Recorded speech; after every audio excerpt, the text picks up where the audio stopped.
வணக்கம். சற்று முன் கிடைக்கப்பெற்ற மிக முக்கியமான செய்தி ஒன்று வெளியாகியுள்ளது.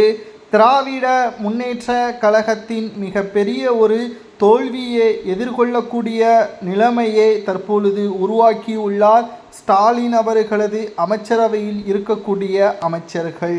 ஏனென்றால் எதிராக இருக்கக்கூடிய அதிமுகவின் கூட்டணி தற்பொழுது வலுவடைந்து வருவதாகவும் சிறு கட்சிகள், அதாவது ஒரு கட்சி வெற்றியடைய வேண்டும் என்றால் பெரிய கட்சியின் ஆதரவு மட்டும் போதாது, சிறு கட்சிகள், அதாவது குறிப்பிட்ட சமூகத்தை சார்ந்து இருக்கக்கூடிய கட்சிகளது ஆதரவுகளும் இருந்தால்தான் 500-300 வாக்குகள் வித்தியாசத்தில் வெற்றியடையக்கூடிய ஒரு சூழலையும் உருவாக்கும்.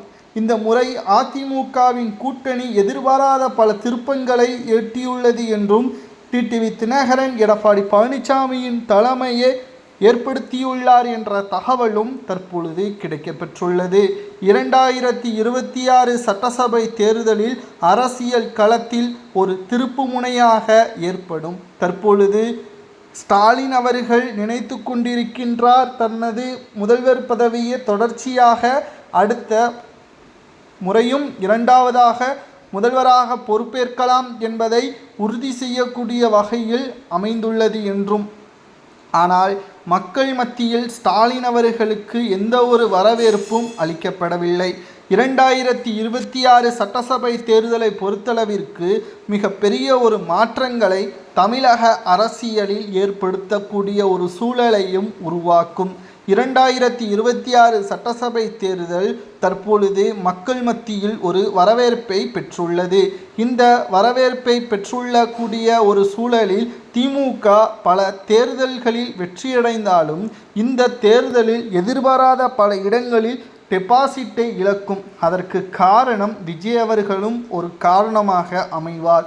ஆனால் விஜய் அவர்கள் ஆட்சியை அமைப்பாரா என்று கேட்டால் அது கண்டிப்பாக வாய்ப்பே கிடையாது.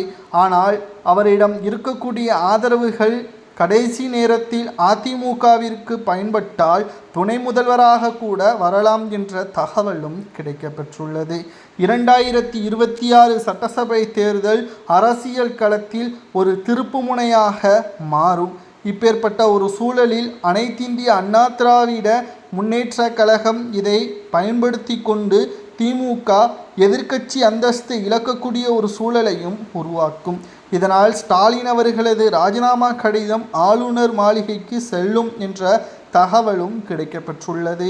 பொறுத்திருந்து பார்க்கலாம். இந்த 2 மாதங்களில் திமுக என்னதான் மக்களை நம்ப வைப்பதற்கு பல திட்டங்களை கொடுத்தாலும் அது வெற்றி வாய்ப்பை உறுதி செய்யாது.